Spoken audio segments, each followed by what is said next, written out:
Good morning class. I hope you all are ready for class. So let's start the video. But students, before starting the video, I will request to you, please, if you like the video, please subscribe the channel. If you don't like videos, so forget it. But you check the description box. In the description, you can find your all kind of videos, all kind of playlist related to your class. So let's start the video. So students, in this video we discuss about sign of being infected by a virus. In the previous video we discuss about many things like how to spread a virus, how to detect a virus, like that. In the video we discuss about this. So यहाँ पर हम ये सीखेंगे कि वो कौन कौन से साइन है जिसे देख करके आप ये पता कर सकते हो कि आपका कंप्यूटर किसी वायरस से इन्फेक्टेड है. योर कंप्यूटर में show some of the following symptoms if it is affected by a virus. Your computer start meaning more slowly than the does usually, यानी कि रोज के हिसाब से आपका कंप्यूटर काफ़ी धीमा स्लो होगा, ऑन होगा. Next one is your computer keep crashing, यानी कि एंड में भी रीस्टार्टिंग, यानी कि आपका कंप्यूटर क्या होगा कि अपने आप रीस्टार्ट होने लगेगा, चालू होते होते बंद हो जाएगा, जैसे जैसे बंद हो जाएगा इस तरीके के काम करने लगेगा. एप्लीकेशन प्रोग्राम स्टार्ट बिहेविंग ओडली और मे क्लोज डाउन सडनली, यानी कि क्या होगा कि काम करते करते आपके सॉफ्टवेयर जो है अपने आप बंद हो जाया करेंगे.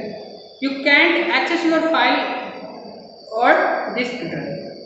जब वायरस ज़्यादा होते हैं तो आप अपने कंप्यूटर्स के डिस्क ड्राइव को फाइंड नहीं कर पाएंगे, एक्सेस नहीं कर पाएंगे, वो ओपन नहीं होगी.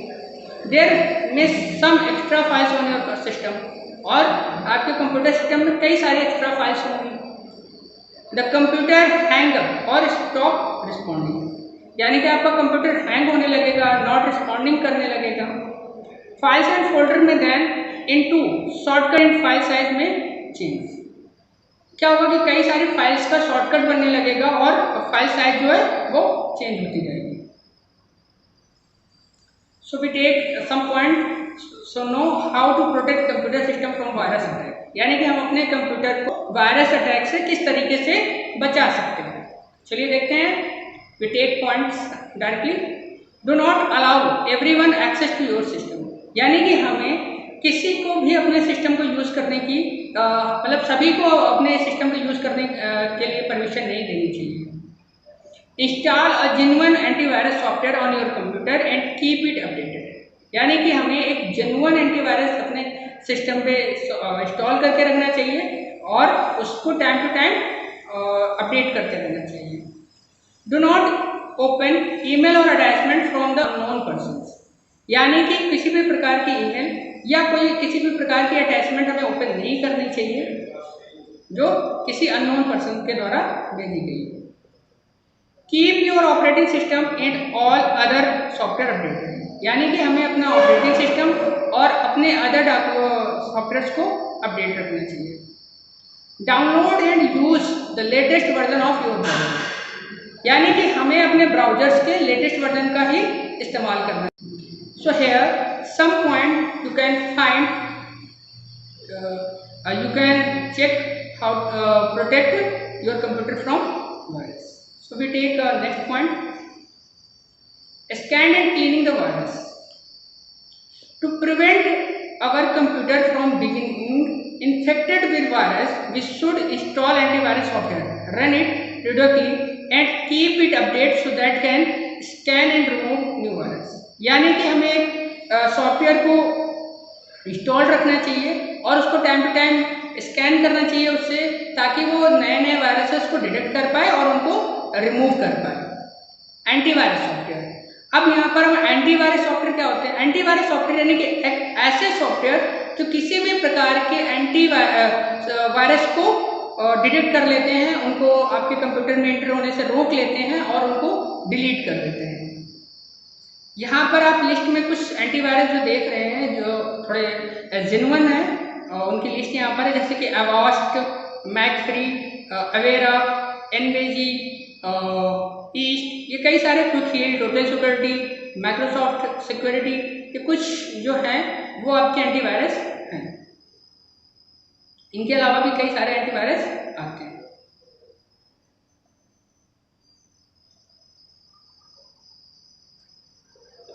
स्टूडेंट्स, आप किस तरीके से काम करते हैं, उससे हम किस तरीके से वायरस को प्रोटेक्शन कर रखते हैं वो हम देख लेते हैं। तो चलिए स्क्रीन पर देखिए आप, यहाँ पर एक ये है, ये इसे बोलते हैं विंडो डिफेंडर। आपने नाम सुना होगा विंडो डिफेंडर। अब यहाँ पर आप विंडो डिफेंडर में देख रहे हैं कि पीसी स्टेटस प्रोटेक्टेड, यानी कि मेरा जो पीसी है इस टाइम पर प्रोटेक्टेड है। अब हम यहाँ पे जाते हैं अपडेट पे। अब अपडेट की बात करेंगे तो आप ये देखिए कि मैंने 1 तारीख 7वां महीना और 2020 को ये टाइम हो रहा है और मैंने लास्ट टाइम इसको अपडेट किया था 1/7/2020 को 9:51 AM, यानी कि मैंने इसे आज की ही डेट पर सुबह अपडेट किया था। मैं इसे डेली अपडेट करता हूँ। और वायरस डेफिनेशन यहाँ पर स्कैनिंग है, ये हिस्ट्री है कि जब मैंने कितने सॉफ्टवेयर्स को स्कैन किया है, किनको क्वारंटाइन किया है, ये है होम। अब अगर कोई वायरस मेरे कंप्यूटर में होता तो ये यहाँ पर रेड शो कराता और यहाँ पर बताता क्लीन करने के लिए। यहाँ पर आप देख सकते हैं ये स्कैनिंग के लिए है। कस्टम स्कैन का मतलब होता है आप पर्टिकुलर फाइल्स को स्कैन करना चाहते हैं। फुल स्कैन का मतलब है आपके कंप्यूटर में जितनी फाइल्स हैं आप उनको स्कैन करना चाहते हैं। क्विक स्कैन में आपके कुछ जो इंपॉर्टेंट फाइल्स हैं उनको स्कैन करता है। So I hope you understand. So use Window Defender. So we take next point.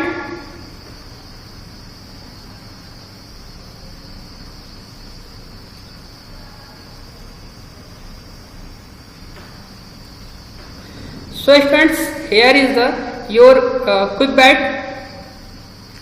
I request to all of you, please solve all quick bites in your computer.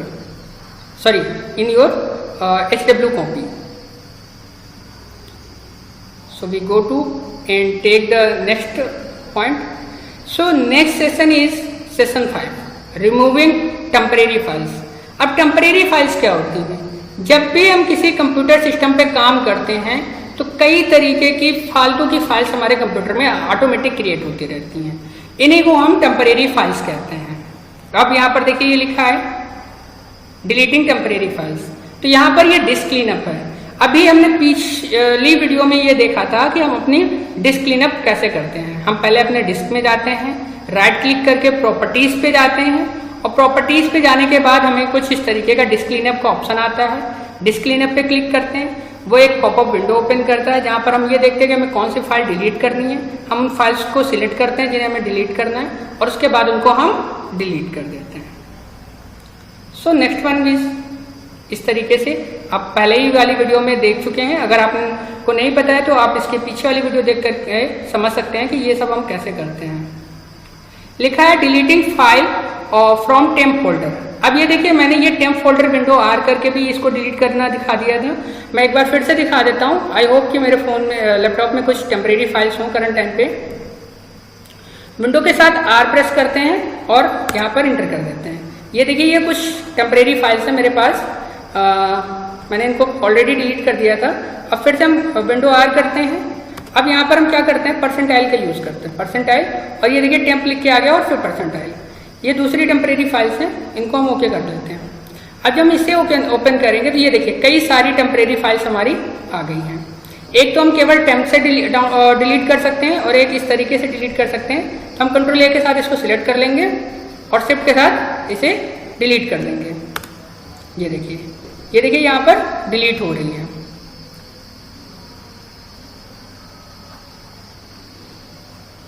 जो files हमारी current time पे using होंगी वो delete नहीं होंगी। हम इसको skip कर देते हैं। एक तरीके से और हम अपनी टेम्परेरी फाइल्स को डिलीट करते हैं। सेम प्रोसीजर है। विंडो आर को प्रेस करते हैं। अब यहाँ पर विंडो आर ये परसेंटाइल टी वाला को नहीं हम लोग करते हैं। यहाँ पे लिख देंगे PREFETCH प्रीफिक्स। अब इसको ओके कर लेते हैं। अब यहाँ पर देखिए कि जैसे हमने ये यहाँ पर कंटिन्यू का एक्सेस मांगेगा और जैसे ही परमिशन देते हैं तो ये यहाँ पर देखिए हमें कई सारी टेम्परेरी फाइल्स को ओपन करके देगा। हम कंट्रोल ए के साथ इनको सिलेक्ट कर लेते हैं और शिफ्ट के साथ इनको डिलीट कर देते हैं। ये हो गई हमारी सारी फाइल्स डिलीटेड। ये डिलीट हो गई। So we take a next point from here. ये देखिए ये परसेंटाइल टेम्प वाला हम लोगों ने पहले ही डिलीट कर दिया है, कंट्रोल ए करके फिर डिलीट करना। Removing spam email account. अब इसके लिए हम कैसे इसको रिमूव करते हैं, तो यहाँ पर देखिए एक तो पहली बात आपको पूरा प्रोसीजर दिया गया है। हम चलते हैं अपने ईमेल्स पे और देख लेते हैं कि किस तरीके से हम इसको रिमूव करते हैं।